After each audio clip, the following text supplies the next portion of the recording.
నమస్తే అండి. నమస్తే అమ్మా. ప్రస్తుతం ఇప్పుడు దుబాయ్ లో చూసుకుంటే గనక మిసైల్స్ అవన్నీ గట్టిగానే వదులుతా ఉన్నారు. ఇరు దేశాల నుంచి కూడా యుద్ధాలు స్టార్ట్ అయిపోయాయి. ఇండియాకి ఏమన్నా ఎఫెక్ట్ అయ్యే ఛాన్సెస్ ఏదన్నా ఉన్నారా? ఇండియాకి ఎఫెక్ట్ అయ్యేది ఏంటంటే ద్వైపాక్షిక సంబంధాలు కొన్ని ఉన్నాయమ్మా మనకి. యాక్చువల్గా ఇరాన్ నుంచి అంటే మనం ప్రత్యేకంగా చెప్పాలంటే పెట్రోలియం ఈ లావాదేవీలే మన వాళ్ళు ఎక్కువ చేస్తారు అంటే అరబ్ కంట్రీస్ నుంచి. దానివల్ల మనకు కూడా పెట్రోల్ డీజిల్ లేకపోతే పెట్రోలియం కెమికల్స్ అన్ని మనకు కావాలి కాబట్టి ఆ విధమైన సంబంధాలు ఉంటాయి తప్ప ఎఫెక్ట్ అయ్యేది పెద్దగా ఉండదు. ఎందుకంటే మనం కేవలం ఒక్క ఇరాన్ దేశం మీద ఆధారపడి ఇది అవట్లే.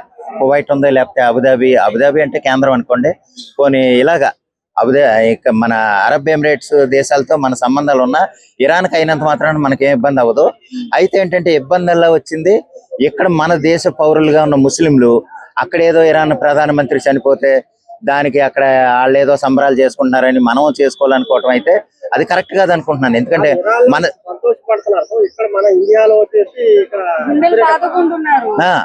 నేను అనేది ఇరాన్ ప్రధానమంత్రి చనిపోతే వాళ్ళు సంతోషపడుతున్నారు.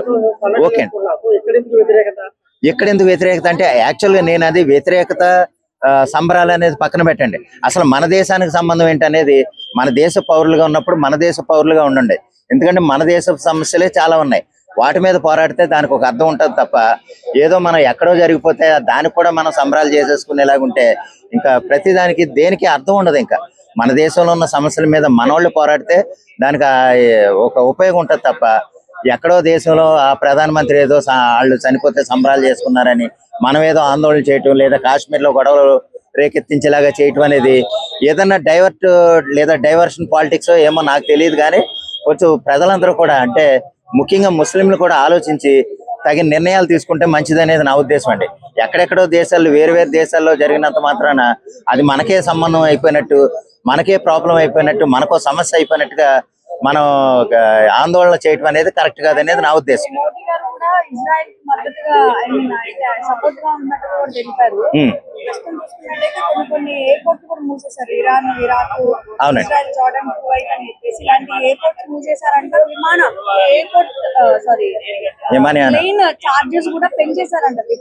ఓకే, ఇది అంటే ఇదేమి లేదండి, ఇది న్యూసెన్స్ జరుగుతూనే ఉంటది. ఆ పెంచేయడం అంటే ఇందువల్ల మనకు ఒక సమస్య ఉంది. ఇందాక ఒకటి అడిగారు, నేను కరెక్ట్గా చెప్పలేదు. కానీ ఆ సమస్య ఏంటంటే మన పౌరులు ఎవరన్నా ఆయా దేశాల్లో ఉంటే గనక ఇరుక్కుపోయి ఉంటారు.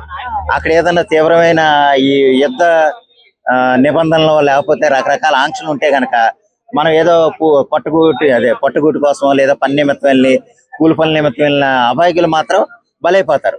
అటువంటి దాన్ని అంటే సేఫ్ గా మన భారతదేశ పౌరులను గనక వెనక్కి తీసుకొచ్చే ఏర్పాట్లు ప్రభుత్వం చేస్తే మంచిదనేది నా ఉద్దేశం అండి. ఓకే,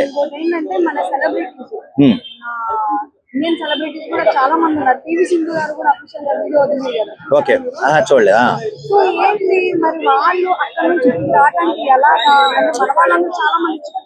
అవునండి, ఇదేమి లేదండి. మనం వాళ్ళ భద్రత ఏంటంటే వాళ్ళది అంటే ఆ దేశమే కల్పించాలండి అది. ఎందుకంటే మనం ఇక్కడ దేశం పరంగా మన అంటే అక్కడ కూడా ఇండియన్ ఎంబసీ అని ఉంటది. అక్కడ కూడా ఆ దేశంలో కూడా వాళ్ళు చర్యలు తీసుకుని భద్రత కల్పిస్తే మంచిది. ఎంత తొందరగా అటువంటి యుద్ధ వాతావరణంలో ఉన్నప్పుడు కొంచెం ఎంతైనా ఇబ్బందులే. అటువంటి పరిస్థితుల్లో మన దేశ పౌరులను కూడా సేఫ్ గా ఉన్న విమానాల్లో కానీ ప్రత్యేక విమానాల్లోనైనా తీసుకొచ్చి మన దేశంలో చేరవేస్తారనుకోండి కొంత సేఫ్ గా ఉంటారనేది నా ఉద్దేశం. ఎందుకంటే కొన్ని కక్షలు ఎలాగంటే వీడు ఇండేవాడు కదా, వీడు అక్కడోడు వీడెక్కడోడు అనేసి కొంతమంది కొంచెం వీళ్ళ మీద ఏమన్నా పగబట్టి ఏమన్నా చంపేస్తారు. ఎందుకంటే ఆ యుద్ధ వాతావరణం అందులో కొట్టుకుపోతారు తప్ప పగలో ప్రతీకారాల కంటే యుద్ధ వాతావరణంలో ఇది వెళ్ళిపోతారు. అల్టిమేట్ గా ఏంటంటే మన దేశ పౌరులు పోయినందుకు మనం బాధపడతాం. దానివల్ల ఏంటంటే ప్రభుత్వం కొంచెం చర్యలు తీసుకుని మన దేశ ప్రభుత్వం చర్యలు తీసుకుని మన దేశ పౌరుల్ని మళ్ళీ వెనక్కి తీసుకొచ్చే చర్యలు ఏమన్నా చేస్తే మంచిది అనేది నా ఉద్దేశం.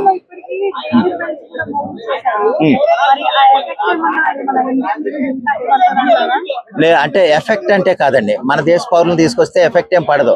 కానీ ఏంటంటే ద్వైపాక్షికంగా ఉన్న సంబంధాలు కొన్ని ఉంటాయి. ఎలాగా మన అంటే పెట్రోలియము లేదా పెట్రోకెమికల్స్, క్రూడ్ ఆయిల్ కొనే ప్రాసెస్ లో కొన్ని సంబంధాలు అయితే మనకు ఉన్నాయి. ఆ సంబంధాలు కనుక కొంచెం ఇబ్బంది లేకుండా కొనసాగితే మంచిదే.